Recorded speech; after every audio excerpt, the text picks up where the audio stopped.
বলছে এটা Nathan valley, কিন্তু পুরো পথ হারিয়ে ফেলেছি। এখানে নাকি হোমস্টে আছে, জানি না এখানে কি হোমস্টে পাবো বা কিছু। ফাইনালি কাঞ্চনজঙ্ঘা পেয়ে গেছি রাস্তার পথে যেতে যেতেই।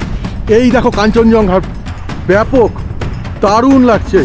আমার সাথে দাঁড়িয়ে রয়েছে শান্তনু গাঙ্গুলি, মানে দাদাকে পেয়ে আমি এত ভালো লাগছে। স্নোফল হচ্ছে, স্নোফল দেখো দেখো, স্নোফল হচ্ছে, যেটা চাইছিলাম এতক্ষণ ধরে স্নোফল, সেই স্নোফলটাই কিন্তু পেলাম আজকে। রোদ কিন্তু উঠছে না, ভাবছিলাম যে এক্ষুনি রোদ উঠবে। এক্সাইটমেন্ট বশত সকালের ব্রেকফাস্ট করতে ভুলে গিয়েছিলাম, কারণ আজকে আমাদের গন্তব্য ছিল 14,140 ফিট উপরে অবস্থিত নাথুলা। তাই গ্যাংটকের রোপওয়েকে ডান দিকে রেখে আমরা উপরের দিকে উঠে গেলাম। গ্যাংটক থেকে নাথুলার আনুমানিক দূরত্ব 60 কিলোমিটার মতো, যেতে সময় লাগে প্রায় 1.5 থেকে 2 ঘন্টা। জওহরলাল নেহরুর নামে তৈরি করা বা বর্তমানে NH 310 রোড দিয়ে কিন্তু যেতে হয় এই নাথুলাতে, এবং এই নাথুলাতে গেলে ইন্ডিয়া এবং চায়নার ওপেন বর্ডার দেখা যায়।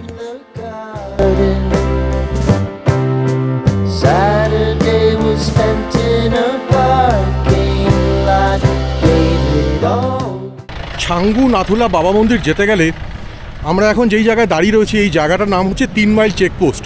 এই 3 মাইল চেকপোস্টে দেখো গাড়ির কিন্তু লম্বা লাইন, এখান থেকে পারমিশন বের করতে হয়। আমরা কালকে রাত্রে গানি ভাইয়ের থেকে পারমিশন করিয়ে নিয়েছিলাম, তো তার জন্য আমাদের অসুবিধা হবে না। আমাদের এখানে শুধু পারমিশন পেপারগুলো জমা দিতে হবে, এবং জমা দেওয়ার পরে আমাদের কিন্তু ছাঙ্গু নাথুলা বাবা মন্দির আমাদের জন্য ওপেন হয়ে যাবে। বিশ্বজিৎ গাড়ির লাইনের পিছনে দাঁড়িয়ে রয়েছে, আর এক্ষুনি চলে আসবে। 3 মাইল চেকপোস্ট ক্রস করার সাথে সাথে এই একজন ভদ্রমহিলাকে দেখলাম হাতে কাগজ নিয়ে দাঁড়িয়ে আছে। এটা এনভায়রনমেন্টাল ফিস, এখানে ফিস লাগছে 20 টাকা, 20 রুপিসের টিকিট এটা।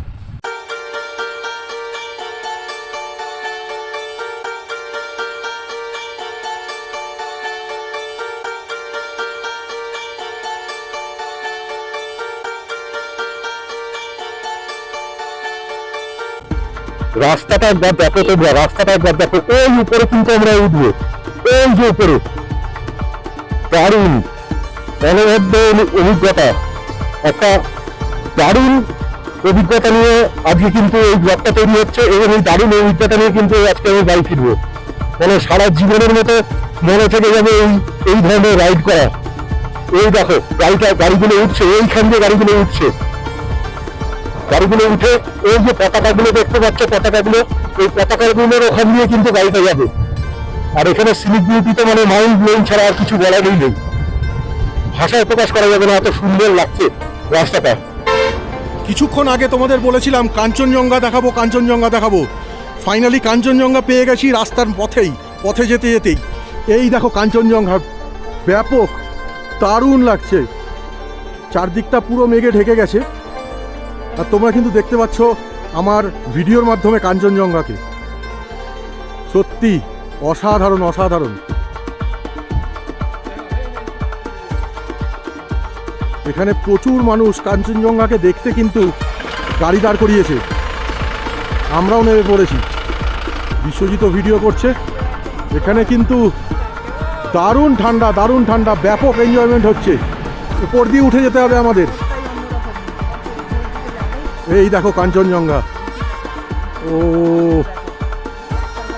দারুণ দারুণ। ঠান্ডায় হাত পা জমে যাচ্ছে পা।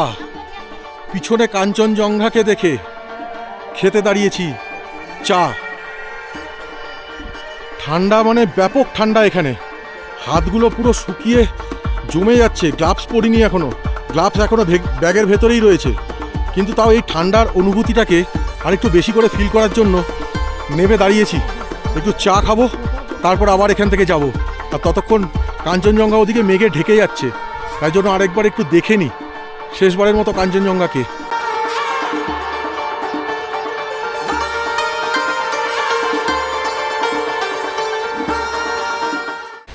কাঞ্চনজঙ্ঘা দেখার পরেই প্রথমেই আমাদের বাহাতে পড়ল মন্দাকিনী ফলস।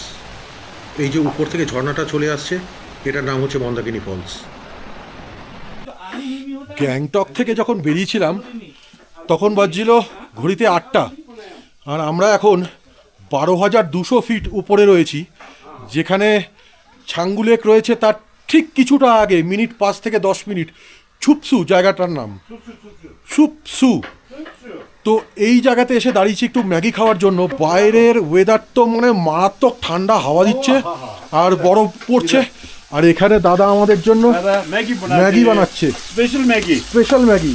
पनीर मटर गाजर टमाटर बंद गोभी ग्रीन चिल्ली সব কিছু রয়েছে, সাথে রয়েছে চা।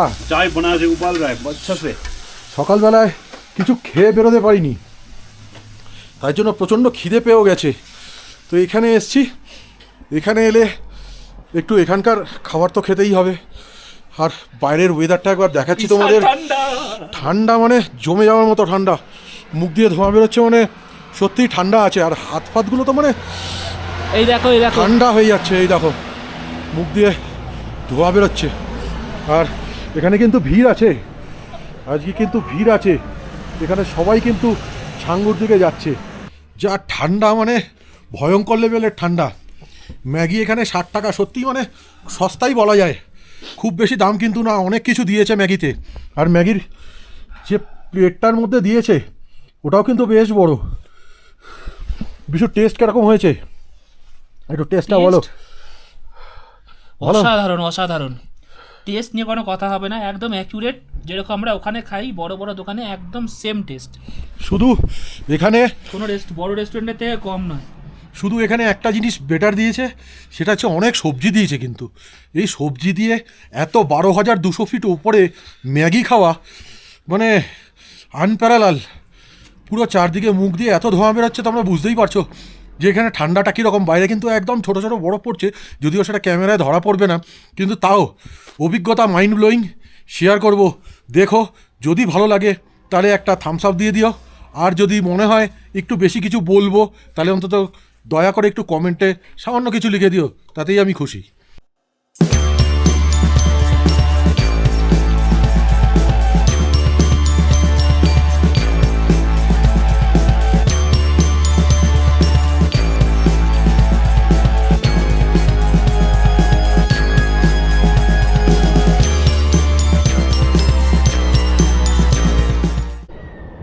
ছাঙ্গু লেকের সামনে রয়েছে এরকম ছাঙ্গু হাট। এখানে কিন্তু ক্যাফেটেরিয়া, মানে তোমরা বসে এখানে কিন্তু খাওয়া দাওয়া করতে পারো। আর পিছনেই রয়েছে ছাঙ্গু লেক। এখানে অনেক বাইকাররা এসছে বাইক নিয়ে বিভিন্ন জায়গা থেকে। ছাঙ্গু লেকের ওপরে এখন পুরো চাদর, কুয়াশার চাদর, মেঘ, অসাধারণ লাগছে ভিউটা, দারুণ দারুণ।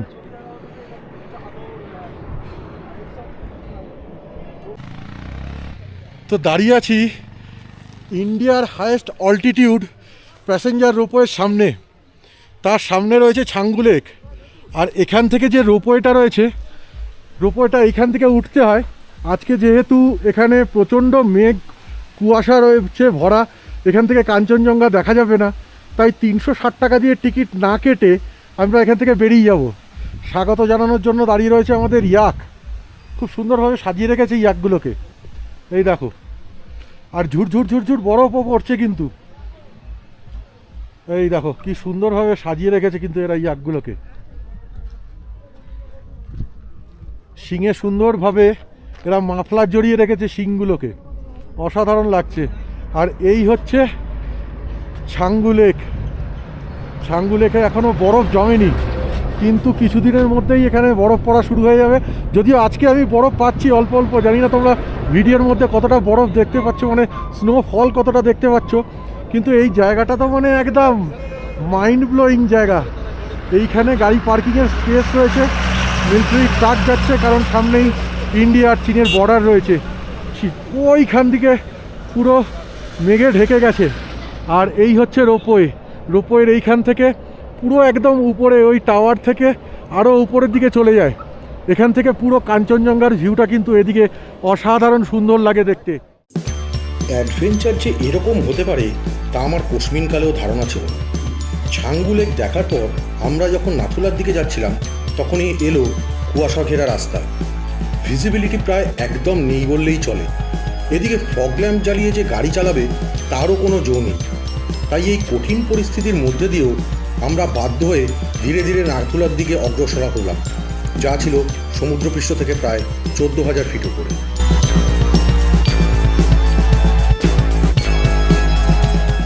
চোদ্দো হাজার 140 ফিট উপরে। Welcome to you on Nathula. আমি কিন্তু দাঁড়িয়ে আছি এখন 14,140। বরফ পড়ছে, এই দেখো, হাতে বরফ, জ্যাকেটে বরফ, আকাশ থেকে বরফ পড়ছে, বিউটিফুল লাগছে। এবং এইখানে জায়গাটা পুরোটা দেখো একবার, ঠান্ডায় পুরো হাত পা সেঁকে যাচ্ছে পুরো।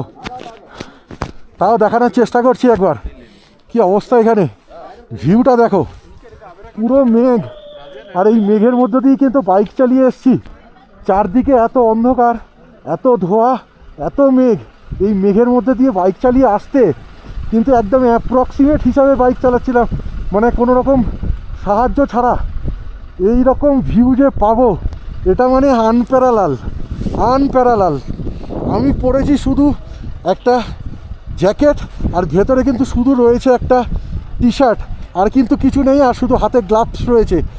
আর এই যে বিশ্বজিতের হাতেও পুরো বরফ জমে গেছে, পুরো বরফ, হাতে বরফ।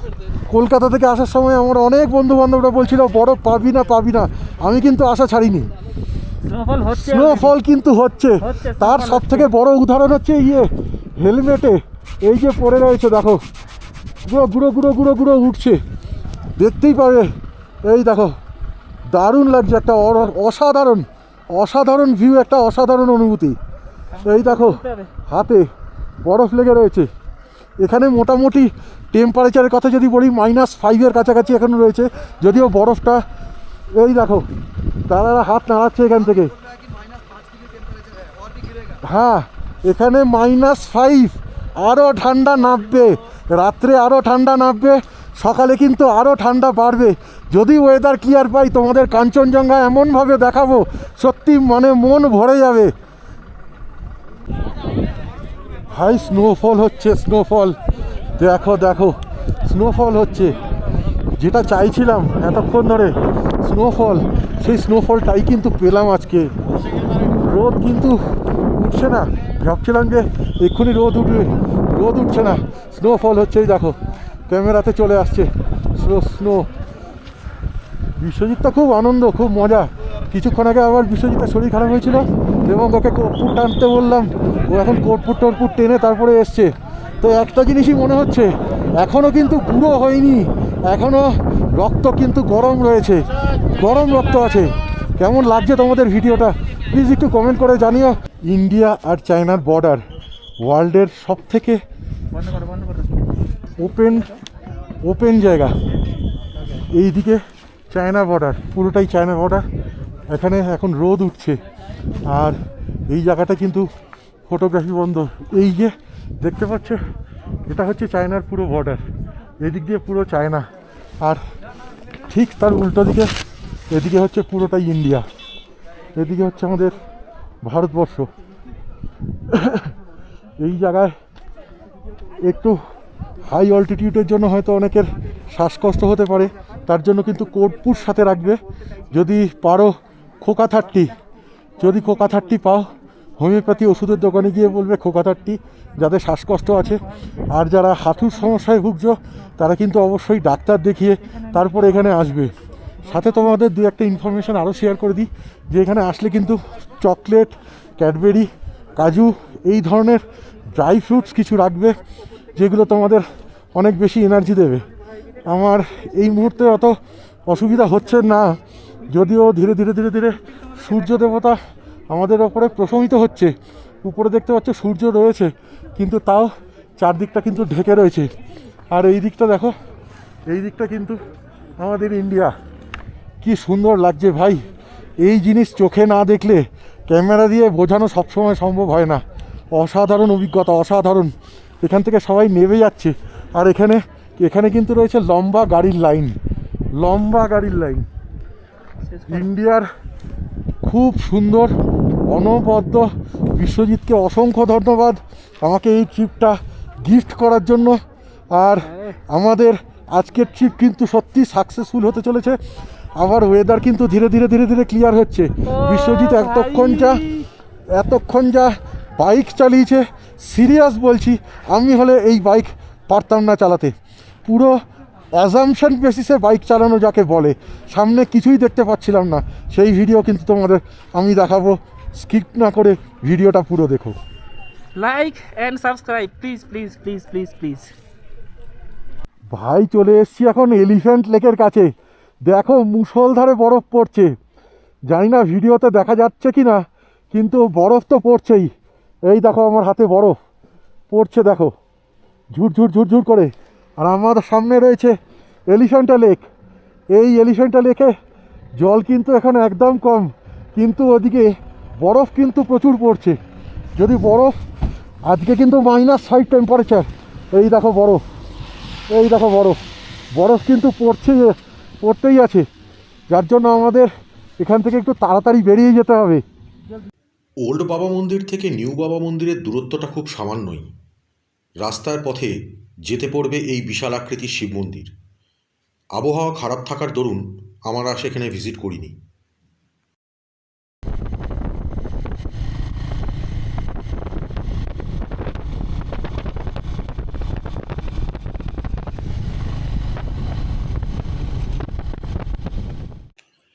ইন্ডিয়ান আর্মিরা তাকে নাথুলার বীর সিপাহী হিসাবে সম্বোধন করে। আজ আমি গল্প শোনাতে চলেছি অনারারি ক্যাপ্টেন বাবা হরভজন সিংকে নিয়ে। 1946 সাল থেকে 1968 সাল পর্যন্ত যিনি ইন্ডিয়ান আর্মির হয়ে নিঃস্বার্থভাবে কাজ করেছিলেন। বাবা হরভজন সিং 1946 সালের 30শে আগস্ট সাদরানা গ্রামে জন্মগ্রহণ করেন, যেটি বর্তমানে পাকিস্তানের অন্তর্ভুক্ত। তিনি তার প্রাথমিক শিক্ষা শেষ করেন তার নিজের গ্রাম থেকেই এবং পরবর্তীতে পাঞ্জাবের ডিএভি হাই স্কুল থেকে 1965 সালের মার্চ মাসে ম্যাট্রিকুলেশন পরীক্ষা পাশ করেন। বাবা হরভজন সিং 12 ফেব্রুয়ারি 1966 সালে ভারতীয় সেনাতে একজন সিপাহী পদে নিযুক্ত হন। লোকমুখে শোনা কাহিনী অনুযায়ী তিনি একটি দুর্গম ফাঁড়ির জন্য কিছু জিনিসপত্র সরবরাহকারী ঘোড়ার একটি কালামের নেতৃত্ব দেওয়ার সময় হিমবাহে ডুবে গিয়েছিলেন। 3 দিন ধরে তল্লাশির পর অবশেষে তার দেহ পাওয়া যায়। 1968 সালে ভারতের পূর্ব সিকিমের নাথুলার কাছে তিনি শহীদ হন। মৃত্যুর সময় তার বয়স হয়েছিল 22 বছর। বর্তমানে নাথুলায় কর্মরত ইন্ডিয়ান সেনা জওয়ানরা মনে করেন যে উনি এখনও ইন্ডিয়ান আর্মির হয়ে ডিউটি করছেন। এখানে ইন্ডিয়ান আর্মির চীনের মধ্যে যদি কোনো রকম যুদ্ধের প্রস্তুতি চলে, তাহলে নাকি ইন্ডিয়ান আর্মির অফিসারদের নাকি উনি আগে থেকেই স্বপ্নাদেশ দিয়ে থাকেন। বাবা হরভজন সিং মারা যাওয়ার পর সামরিক সম্মান দিয়ে কিন্তু তাকে দাহ করা হয়েছিল এবং তার স্মৃতির উদ্দেশ্যেই তৈরি হয়েছে এখানে বাবা হরভজন সিংয়ের মন্দির। বাবা হরভজন সিংয়ের মন্দিরের ভেতরে রয়েছে তার বসার টেবিল, চেয়ার এবং তার জামাকাপড়, রয়েছে তার পালিশ করা জুতো। ইন্ডিয়ান আর্মির উচ্চপদস্থ থেকে নিম্নপদস্থ অফিসাররা এখনও কিন্তু তার পুজো করে থাকেন, আর তার প্রসাদ হিসাবে দেওয়া হয় কিশমিশ। নাথুলাতে ঘুরতে এলে আপনারা কিন্তু অবশ্যই ওল্ড বাবা মন্দির ভিজিট করতে ভুলবেন না।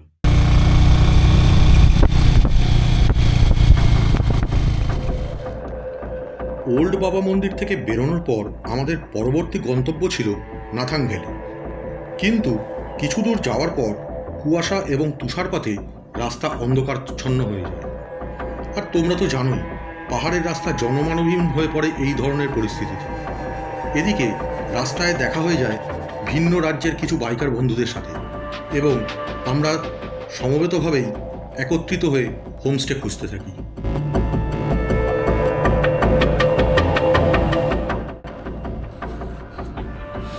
বলছে এটা নাথাং ভ্যালি, কিন্তু পুরো পথ হারিয়ে ফেলেছি। 14 বার করে এক জায়গায় ঘুরে যাচ্ছি।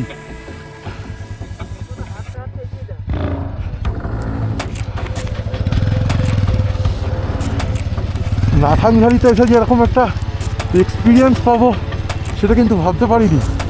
রাস্তাটা তো আমাদের দেখাচ্ছি, এটা নাকি নাথাং ভ্যালির রাস্তা। এখানে নাকি হোমস্টে আছে, জানি না এখানে কি হোমস্টে পাবো বা কিছু। রাস্তাটা দেখো একবার, এইখানে হোমস্টে আছে বলে তো মনে হয় না। আমাদের সাথে আরও দুজন রয়েছে, তারাও হারিয়ে ফেলেছে রাস্তা। এই তো দেখতে পেয়েছি, ও देखिए वो बिल्डिंग है ना। हाँ चलिए आइए, একটা বিল্ডিংয়ের সন্ধান পেয়েছি। অ্যাডভেঞ্চার যদি এরকম হয়, ও হারহিম করা পুরো গা ছমছমের ব্যাপার। তার মধ্যে একটা জায়গা তো আজকে আস্তানা খুঁজতেই হবে। দস্তানা না পড়লে ঠান্ডায় হাত, আর আস্তানা না পেলে রাতে কুপোকাত। এই হচ্ছে সমস্যা। এটা হোমস্টে নয়, এটা কোনো একটা মনেস্ট্রি। এটা দূর থেকে এটা তো মনেস্ট্রি দেখা যাচ্ছে, কিন্তু এখানে কোনো হোমস্টে তো দেখতে পাচ্ছি না। দেখি হোমস্টে সন্ধান পেয়ে তারপর আবার তোমাদের সাথে কথা বলবো। ঘড়িতে সময় বাজে 4:48, আর আমরা এখন নাথাং ভ্যালিতে ঢুকেছি। প্রচুর ঘোরাঘুরি করেছি, একটা হোমস্টে খুঁজে পাওয়ার জন্য মনেস্ট্রির ভেতরে ঢুকে গেছি। চারদিকে এত ফগ, এত কুয়াশা, এত অন্ধকার, কিচ্ছু দেখা যাচ্ছিল না। দূর থেকে মনেস্ট্রি না হোমস্টে কিছুই বুঝতে পারছিলাম না। তো যাই হোক, এখন দেখতেই পাবে জানলার বাইরে দিয়ে এখানে একটা কার্টেন রয়েছে, কার্টেন সরালে জানলা, এই যে জানলার বাইরে দিয়ে পুরো বরফ পড়ে রয়েছে, পুরো বরফ। বাইরের টেম্পারেচারের কথা যদি বলি, টেম্পারেচার এখানে -6। এখন এরা বলছে যে রাত্রে -10 থেকে 12-এর মধ্যে যাবে অ্যাপ্রক্সিমেটলি বলছে। তো জানি না, বাইরে মুষলধারে স্নোফল হচ্ছে। তো তার মধ্যে একটা রুম পেয়েছি, পার হেড পার ডে 800 টাকা করে। তো এখন এখানেই আমাদের আজকের আস্তানা। আর রুমটা হচ্ছে এই রকম, দুটো লাইট রয়েছে, এখানে দুটো বেড রয়েছে, আর এখানে একটা টেবিল রয়েছে, আর ছোট মতন একটা ওয়াশরুম রয়েছে। ওয়াশরুমটা যথেষ্ট পরিষ্কার পরিচ্ছন্ন। এখানে গিজার এক্সপেক্ট করা খুব বোকামো হবে, এদের বললে এরা গরম জলের ব্যবস্থা করে দেয়, সেরকমই বলেছে। এখন দেখা যাক। মোটামুটি মোটের ওপরে পরিষ্কার পরিচ্ছন্ন, একদম প্রত্যন্ত গ্রাম্য পরিবেশ যেরকম বলা হয় সেই রকম গ্রাম্য পরিবেশের মধ্যে এখন আমরা কিন্তু রয়েছি। দুপুরে খাওয়া হয়নি এখনও, দেখি খাবার কি পাওয়া যায়। যদি খাবার পাওয়া যায় তাহলে খাওয়ার টেবিলে বসে আবার কথা হবে। রাত বাজে 8টা, খেতে বসেছি রুটি। এখানে খুব তাড়াতাড়ি এই নাথাং ভ্যালিতে রাত হয়ে যায়, তো আমরা একজন নই, এখানে প্রচুর লোক ঘুরতে এসছে। একবার একটু দেখিয়ে দিই, সবাই একটু হাই বলে দাও, জাস্ট হাই। হ্যালো। তো এখানে এখন রুটি, কেউ ভাত, কেউ মাংস, কেউ ডিম, এই নিয়েই খাওয়া চলছে। রাত্রির বেলায় খেয়ে দিয়ে একটু তাড়াতাড়ি শুয়ে পড়তে হবে। বাইরে চলছে প্রচুর স্নোফল, এই স্নোফল পরে সকালবেলায় কখন বেরোতে পারবো জানি না। আর এইখানে রয়েছে হিটার, ন্যাচারাল হিটার, নিচে আগুন জ্বলছে, ফায়ার প্লেস, আর উপরে খেতে বসেছি। এটাই লাস্ট কাঠ, দুটো উড দিয়ে দিয়েছে। এই উড যতক্ষণ জ্বলবে ততক্ষণ আমরা গরম থাকবো, তারপরে স্টপ। খেয়ে দিয়ে কালকে আবার বেরোবো, নতুন জায়গা, নতুন ব্লগ, নতুন জার্নিতে। Stay tune. তো good morning friends from Nathang valley. কালকে রাত্রে নাথাং ভ্যালির একটা দুর্দান্ত রোমহর্ষক অভিজ্ঞতা তোমাদের সাথে শেয়ার করলাম। ভিডিওটা কেমন লাগছে বলো। সকালবেলায় উঠে পড়েছি, এখন বাজে 8টা, উঠে পড়েছিলাম 6টার সময়। ব্রেকফাস্ট করে একটু ফ্রেশ হয়ে বেরিয়ে যাব। আর সকালবেলার নাথাং ভ্যালির ভিউটা খানিকটা এইরকম, চারদিকে বরফ পড়ে রয়েছে, আমাকে অনেকে বলছিল নাথাং ভ্যালিতে তো আর বরফ পাবি না, কিন্তু ফাইনালি নাথাং ভ্যালিতেও বরফ পেয়ে গেলাম। কেমন লাগছে জানিও, কমেন্ট করো, একটা থামস আপ দিয়ে দিও, যাতে ইন্সপায়ার হয়ে আরও এই ধরনের ভালো ভালো ভিডিও তোমাদের সাথে শেয়ার করতে পারি। আজকে এখান থেকে চলে যাব আমরা জুলুক। এই যে আমার কাঁধে লাগেজ রয়েছে, এখন এই লাগেজ এখন আমাদের অ্যাভেঞ্জার বাইকে বাঁধা হবে। আর আজকেও ওয়েদারটা ফগি রয়েছে, এই দেখো পুরো চারদিক একদম বরফে বরফ। আমরা এসছিলাম কালকে ওদিকের উপর দিয়ে, তো আজকে আমরা এদিক দিয়ে নেমে যাব, নেমে গিয়ে মেন রোড ধরার চেষ্টা করব। এরা বলছে যে এখানে আজকে আরও কিন্তু বরফ পড়বে, স্নোফল হবে, আরও রাস্তা কিন্তু আরও বিপজ্জনক হবে। তো দেখতে থাকো, জুলুকে গিয়ে আবার দেখা হবে, যদি রাস্তায় ভালো কোনো ভিউ পাই সেটাও দেখাবো। কালকে রাতে এত বরফ পড়েছে যে এইখানে গাড়ি থেকে নেমে সব প্যাসেঞ্জাররা গাড়িগুলোকে ধাক্কা মারছে, গাড়ি কিছুতেই এগোচ্ছে না। এখানে আমি হেঁটে হেঁটে উঠছি, আর বিশ্বজিৎ বাইকে একা উঠছে। ইংলিশে একটা কথা আছে, it is look so beautiful when cream is on the top. আর পথের বাঁক নিতে না নিতেই ভাইরাল স্কোপের সেই বিখ্যাত মানুষটির সাথে যে আজকে দেখা হয়ে যাবে, এটা কোনোদিন ভাবতে পারিনি। আমি দাঁড়িয়ে আছি নাথাং ভ্যালিতে, আর তোমরা সত্যিই বিশ্বাস করতে পারবে না আমার সাথে কে রয়েছে। আমার সাথে দাঁড়িয়ে রয়েছে শান্তনু গাঙ্গুলি। মানে দাদাকে পেয়ে আমি এত ভালো লাগছে যে মানে আমার বলার ভাষা হারিয়ে ফেলেছি। দাদা তুমি একটু আমার জন্য কিছু বলে দাও। আমার চ্যানেলের নাম হচ্ছে চিয়ার্স বস। আমার শুধু এইটুকুনি রিকোয়েস্ট। না, আমি এনাদের দেখলাম প্রচণ্ড পরিশ্রম করেছেন, বাইক আটকে গেছিলো বরফের মধ্যে, প্রচণ্ড পরিশ্রম করছেন, তার মধ্যেও ব্লগ করছেন। তো আমার মনে হয় চ্যানেলটা খুবই ভালো হবে, এই ব্লগটাও খুব ভালো হবে। আমি তো দেখবো এই ব্লগটা, আর দেখি। খুব অনেক অনেক শুভেচ্ছা রইল আপনাদের জন্য। অবশেষে নাথাং ভ্যালির ভয়ঙ্কর এবং দুর্যোগপূর্ণ পরিস্থিতি কাটিয়ে আমরা আমাদের পরবর্তী গন্তব্য জুলুক হয়ে চললাম পদমচেনের উদ্দেশ্যে।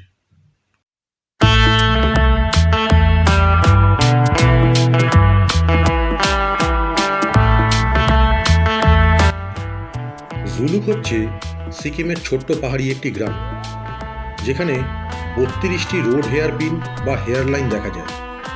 একসময় ভারত এবং চীনের মধ্যে এই রাস্তা দিয়েই কিন্তু তিব্বতের সাথে ব্যবসা বাণিজ্য হতো।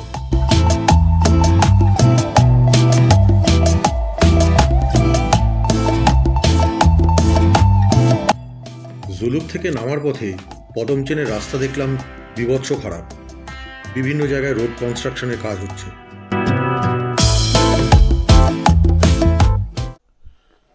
আপার পদমচেনে চলে এসেছি। আপার পদমচেনে স্মাইলি হোমস্টে বলে একটা হোমস্টে রয়েছে, আই লাভ পদমচেনের ঠিক পাশে। সেখানে এই 802 নম্বর রুমটা আজকে আমাদের আস্তানা। রুমটা খুব সুন্দর। এখানে রয়েছে কিং সাইজ খাট, আর এদিকেও রয়েছে সিঙ্গেল খাট। এখানে রয়েছে অ্যাস্ট্রে রাখা, গ্লাস রাখা, একটা ছোট টেবিল। এখানে রয়েছে আয়না।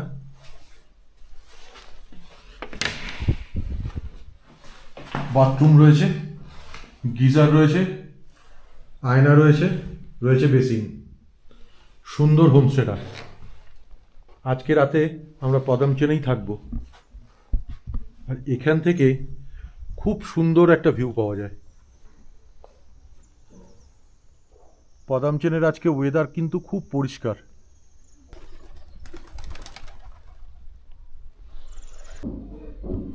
দুপুরের এলাকাটের আয়োজনটা একদম ঘরোয়া।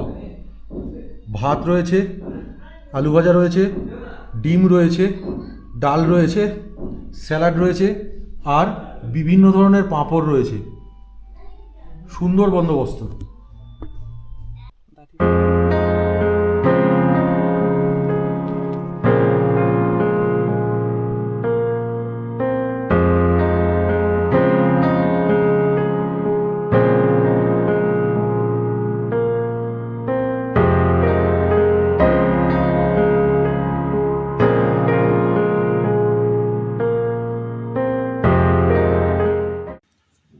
পাহাড়ের কোলে দুর্দান্ত একটা রাত কাটিয়ে পদমচেনকে বিদায় দিয়ে ফিরে চললাম কর্মব্যস্ততম জীবনে। তাহলে আর কি, পুঁটিটা বেঁধে ফেলো আর বেরিয়ে পড়ো পাহাড়ে। অনেকদিন ধরেই ভাবছিলাম যে বাইক নিয়ে এমন একটা ট্যুর করব যেই ট্যুরের কাছে সব ট্যুর হয়ে যাবে ফেল। আর যদি ভিডিওটা ভালো লেগে থাকে তাহলে সাবস্ক্রাইব বাটনটি প্রেস করে বাজিয়ে দেবেন বেল।